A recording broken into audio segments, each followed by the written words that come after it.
Governor, what about our CBS News polling, which does show that a majority of Americans, more than 50%, support mass deportations? Look, we fix this issue with a bill that is necessary, but the issue on this is what happens when you don't want to solve it. You demonize it. And we saw this, and Senator Vance, and it surprises me on this, talking about and saying, I will create stories to bring attention to this. That vilified a large number of people who were here legally in the community of Springfield. The Republican governor said, it's not true, don't do it. There's consequences for this. There's consequences. We could come together. Senator Langford did it. We could come together and solve this if we didn't let Donald Trump continue to make it an issue. And the consequences in Springfield were the governor had to send state law enforcement to escort kindergartners to school. I believe Senator Vance wants to solve this, but by standing with Donald Trump and not working together to find a solution, it becomes a talking point. And when it becomes a talking point like this, we dehumanize and villainize other human beings. Tim, Governor, your time is up. Senator, I'll give you 1 minute, but let me just ask you the question first. The governor has made the point, and I think as a sitting lawmaker, you know that Congress controls the purse strings and any funding. So you have said repeatedly that Donald Trump would, through executive action, solve this. Do you disagree that Congress controls the purse strings and would need to support many of the changes that you would actually want to implement? You have 1 minute. Look, Margaret, first of all, the gross majority of what we need to do at the southern border is just empowering law enforcement to do their job. I've been to the southern border more than our borders are. Kamala Harris has been, and it's actually heartbreaking because the Border Patrol agents, they just want to be empowered to do their job. Of course, additional resources would help, but most of this is about the president and the vice president empowering our law enforcement to say, if you try to come across the border illegally, you've got to stay in Mexico, you've got to go back through proper channels. Now, Governor Walz brought up the community of Springfield, and he's very worried about the things that I've said in Springfield. Look, in Springfield, Ohio, and in communities all across this country, you've got schools that are overwhelmed. You've got hospitals that are overwhelmed. You have got housing that is totally unaffordable because we brought in millions of illegal immigrants to compete with Americans for scarce homes. The people that I'm most worried about in Springfield, Ohio, are the American citizens who have had their lives destroyed by Kamala Harris's open border. It is a disgrace, Tim. And I actually think, I agree with you. I think you want to solve this problem, but I don't think that Kamala Harris does. Senator, your time is up. Governor, you have 1 minute to respond. Yeah, well, it is law enforcement that asked for the bill. They helped craft it. They're the ones that supported it. That's because they know we need to do this. Look, this issue of continuing to bring this up, of not dealing with it, of blaming migrants for everything. On housing, we could talk a little bit about Wall Street speculators buying up housing and making them less affordable, but it becomes a blame. Look, this bill also gives the money necessary to adjudicate. I agree. It should not take 7 years for an asylum claim to be done. This bill gets it done in 90 days. Then you start to make a difference in this, and you start to adhere to what we know, American principles. I don't talk about my faith a lot, but Matthew 25:40 talks about, to the least amongst us, you do unto me. I think that's true of most Americans. They simply want order to it. This bill does it. It's funded. It's supported by the people who do it. And it lets us keep our dignity about how we treat other people. Governor, you say trust the experts. But those same experts for 40 years said that if we shipped our manufacturing base off to China, we'd get cheaper goods. They lied about that. They said if we shipped our industrial base off to other countries, to Mexico and elsewhere, it would make the middle class stronger. They were wrong about that. They were wrong about the idea that if we made America less self-reliant, less productive in our own nation, that it would somehow make us better off, and they were wrong about it. And for the first time in a generation, Donald Trump had the wisdom and the courage to say to that bipartisan consensus, we're not doing it anymore. We're bringing American manufacturing back. We're unleashing American energy. We're going to make more of our own stuff. And this isn't just an economic issue. I mean, I've got 3 beautiful little kids at home, 7, 4, and 2, and I love them very much, and I hope they're in bed right now. But look, so many of the drugs, the pharmaceuticals that we put in the bodies of our children are manufactured by nations that hate us. This has to stop. And we're not going to stop it by listening to experts. We're going to stop it by listening to common sense wisdom, which is what Donald Trump governed on. Senator, your time is up. Governor Walz, can you address that? I mean, voters say they trust Donald Trump on the economy more. Why? Well, if you're listening tonight and you want billionaires to get tax cuts, you heard what the numbers were. Look, I'm a union guy on this. I'm not a guy who wanted to ship things overseas, but I understand that, look, we produce soybeans and corn. We need to have fair trading partners. That's something that we believe in. I think the thing that most concerns me on this is Donald Trump was the guy who created the largest trade deficit in American history with China. So the rhetoric is good. Much of what the senator said right there, I'm in agreement with him on this. I watched it happen too. I watched it to my communities, and we talked about that. But we had people undercutting the right to collectively bargain. We had right to work states made it more difficult. We had companies that were willing to ship it over, and we saw people profit. Folks that are venture capital in some cases, putting money into companies that were overseas. We're in agreement that we bring those home. The issue is Donald Trump is talking about it. Kamala Harris has a record, 250,000 more manufacturing jobs just out of the IRA. May I respond to that? Yes. So appreciate that. So if you notice, what Governor Walz just did is he said, first of all, Donald Trump has to listen to the experts. And then when he acknowledged that the experts screwed up, he said, well, Donald Trump didn't do nearly as good of a job as the statistics that's a gross generalization. that he did. So what Tim Walz is doing, and I honestly, Tim, I think you got a tough job here, because you've got to play whack-a-mole. You've got to pretend that Donald Trump didn't deliver rising take-home pay, which of course he did. You've got to pretend that Donald Trump didn't deliver lower inflation, which of course he did. And then you've simultaneously got to defend Kamala Harris's atrocious economic record, which has made gas, groceries, and housing unaffordable for American citizens. I was raised by a woman who would sometimes go into medical debt so that she could put food on the table in our household.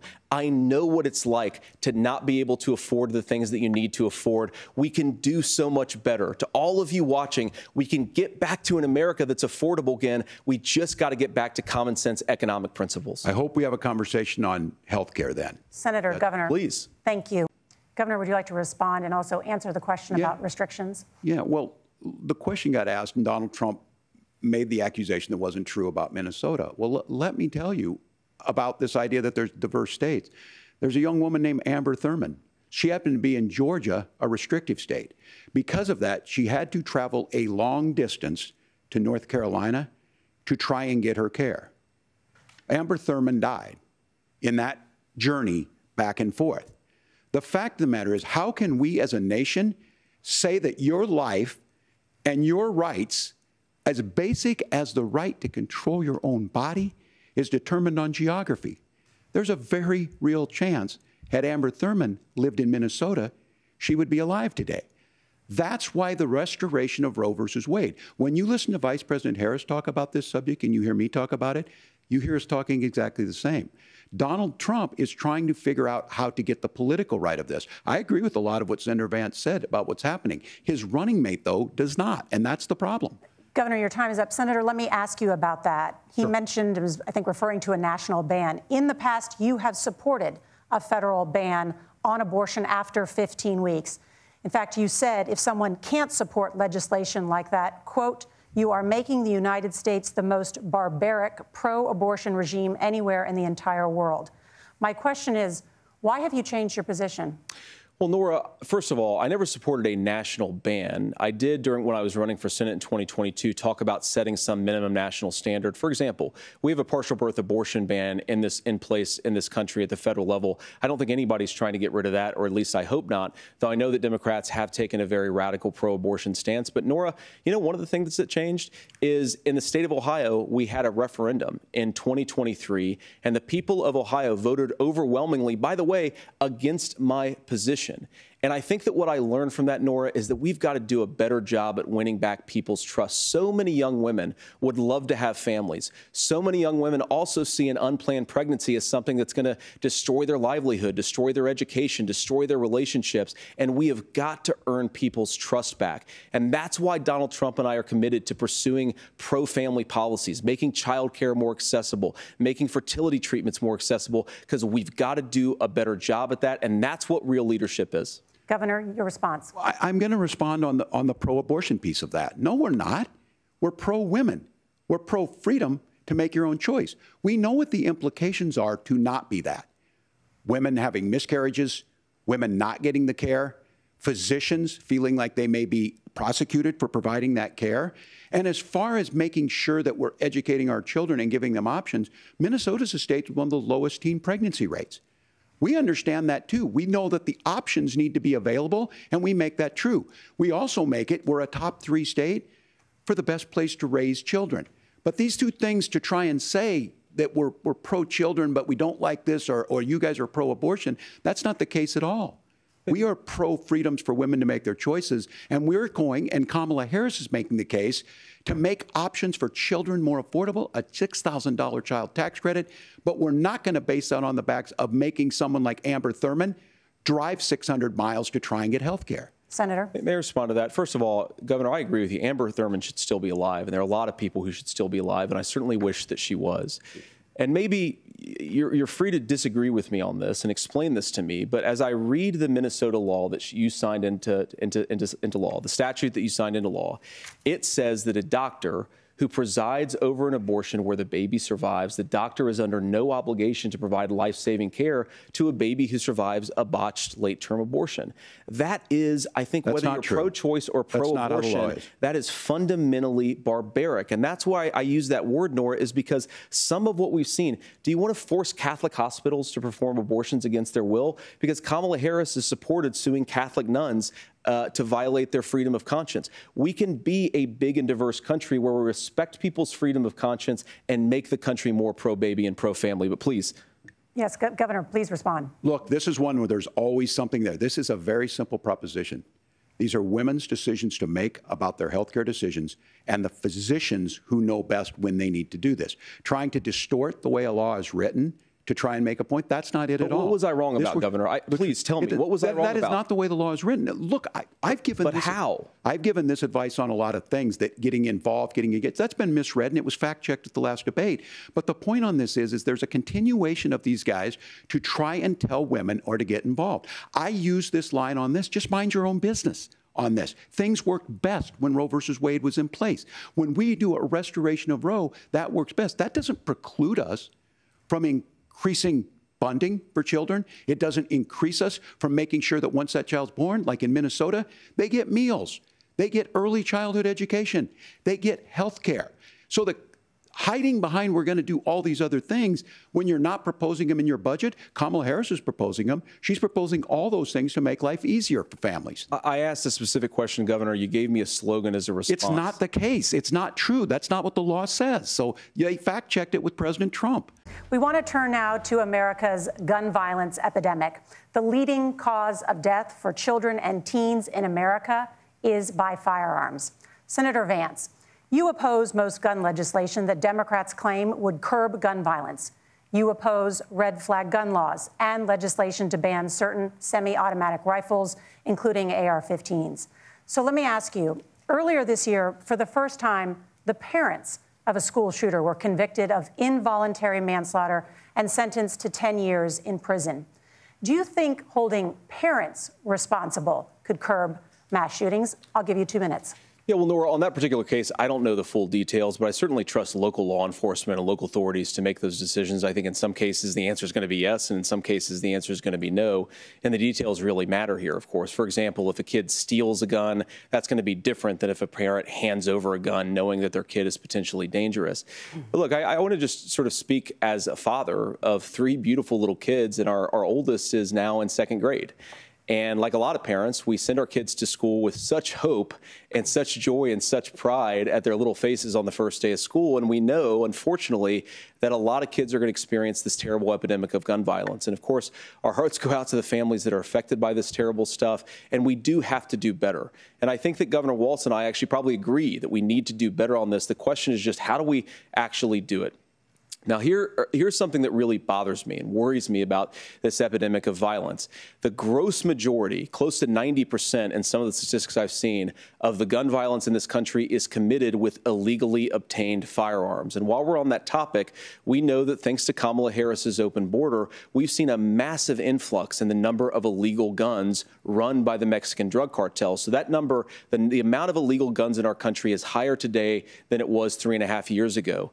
But what do we do about the schools? What do we do to protect our kids? And I think the answer is, and I say this not loving the answer, because I don't want my kids to go to school in a school that feels unsafe or where there are visible signs of security. But I unfortunately think that we have to increase security in our schools. We have to make the doors lock better. We have to make the doors stronger. We've got to make the windows stronger. And of course, we've got to increase school resource officers, because the idea that we can magically wave a wand and take guns out of the hands of bad guys, it just doesn't fit with recent experience. So we've got to make our schools safer. And I think we've got to have some common sense bipartisan solutions for how to do that.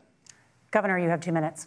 Well, I think all the parents watching tonight, this is your biggest nightmare. Look, I got a 17-year-old, and he witnessed a shooting at a community center playing volleyball. Those things don't leave you. As a member of Congress, I sat in my office surrounded by dozens of the Sandy Hook parents, and they were looking at my 7-year-old picture on the wall. Their 7-year-old were dead, and they were asking us to do something. And look, I'm a hunter.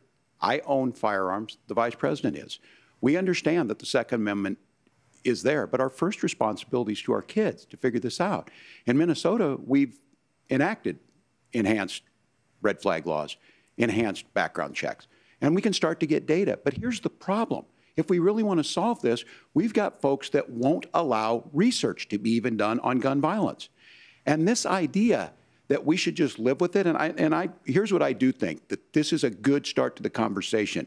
I 100% believe that Senator Vance hates it when these kids, it's abhorrent and it breaks your heart. I agree with that. But that's not far enough when we know there are things that worked. I've spent time in Finland and seen some Finnish schools.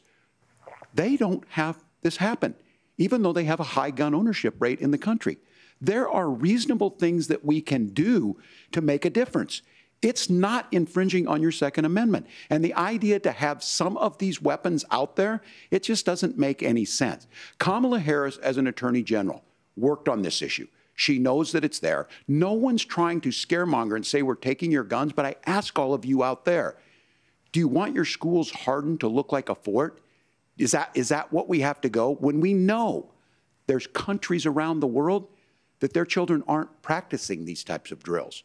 They're being kids. We owe it to them to get a fix. These are things that shouldn't be that difficult. You can still keep your firearms, and we can make a difference. We have to. If you're listening tonight, this breaks your heart. Senator. Tim, first of all, I didn't know that your 17-year-old witnessed a shooting, and I'm sorry about that, and I hope that he's doing okay. So. Christ have mercy. It is awful. And I appreciate what Tim said, actually, about Finland, because I do think it illustrates some of the frankly, weird differences between our own country's gun violence problem and Finland. Okay, first of all, we have way higher rates of mental health abuse, or mental health substance abuse. We have way higher rates of depression, way higher rates of anxiety. We unfortunately have a mental health crisis in this country that I really do think that we need to get to the root causes of, because I don't think it's the whole reason why we have such a bad gun violence problem, but I do think it's a big piece of it. Another driver of the gun violence epidemic, especially that affecting our kids, it doesn't earn as many headlines, but is the terrible gun violence problem in a lot of our big cities. And this is why we have to empower law enforcement to arrest the bad guys, put them away, and take gun offenders off the streets.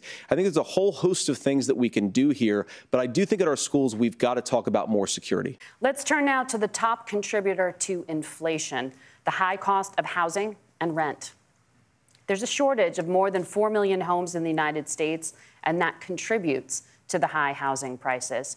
Governor Walz, the Harris campaign promises a $25,000 down payment assistance for first-time home buyers and a $10,000 tax credit. They also promise to build 3 million new homes. Where are you building these homes, and won't handing out that kind of money just drive up prices higher? No, it's not handing out. We have, first, let me say this issue of housing, and I think those of you listening on this, the problem we've had is that we've got a lot of folks that see housing as another commodity. It can be bought up, it can be shifted, it can be moved around. Those are not folks living in those houses. Those of you listening tonight, that house is a big deal. I bought and owned one house in my life. My mom still lives in the house where I was. And when I think of a house, I'm thinking of Christmas services after midnight mass where you go with your family. We need to make it more affordable. And one of the things, as I said, this program that the vice president is pushing forward and bringing a new way of approaching this is something we're doing in Minnesota from that lead. We in the state invested in making sure our housing was the biggest investment that we'd ever made in housing. It starts to make it easier. We cut some of the red tape. Local folks, look, we can't do it at the federal level, but local folks make it easier to build those homes. And then that down payment assistance. I can tell all of you out there, certainly for me, using the GI Bill was one thing, but a veteran's home loan, the big thing about a veteran's home loan is you don't have to pay the down payment. Those are things that make it there. Now, look, you're going to pay it back, and you're going to pay your mortgage. Those are things that we know in the long run, the appreciated value, the generational wealth that's created from it. And I will give Minneapolis an example. Minneapolis is the one city where we've seen the lowest inflation rates. We've seen a 12% increase in stock because we've put some of these things in, and we're implementing a state program to make sure we give some of that down payment assistance. We get it back from people because here's what we know. People with stable housing end up with stable jobs. People with stable housing have their kids able to get to school. All of those things in the long run end up saving our money. And that's the thing that I think we should be able to find some common ground in, but we can't blame immigrants for the only reason. That's not the case that's happening in many cities. The fact of the matter is that we don't have enough naturally affordable housing, but we can make sure that the government's there to help kickstart it, create that base. Governor, your time is up. Senator Vance, as far as your campaign's position, the promise is to seize federal lands to build homes, remove regulation, provide tax breaks, and cut back on immigration, which you say pushes up prices. Where are you going to build all the new homes you're promising, and what part of any of this plan will provide immediate relief? You have 2 minutes. Well, first of all, Tim just said something that I agree with. We don't want to blame immigrants for higher housing prices, but we do want to blame Kamala Harris for letting in millions of illegal aliens into this country, which does drive up costs, Tim. 25 million illegal aliens competing with Americans for scarce homes is one of the most significant drivers of home prices in the country. It's why we have massive increases in home prices that have happened right alongside massive increases in illegal alien populations under Kamala Harris's leadership. Now, Tim just mentioned a bunch of ideas. Now, some of those ideas I actually think are halfway decent, and some of them I disagree with. But the most important thing here is Kamala Harris is not running as a newcomer to politics. She is the sitting vice president. If she wants to enact all of these policies to make housing more affordable, I invite her to use the office that the American people already gave her, not sit around and campaign and do nothing while Americans find the American dream of homeownership completely unaffordable. Now, you asked, Margaret, what would immediately change the equation for American citizens?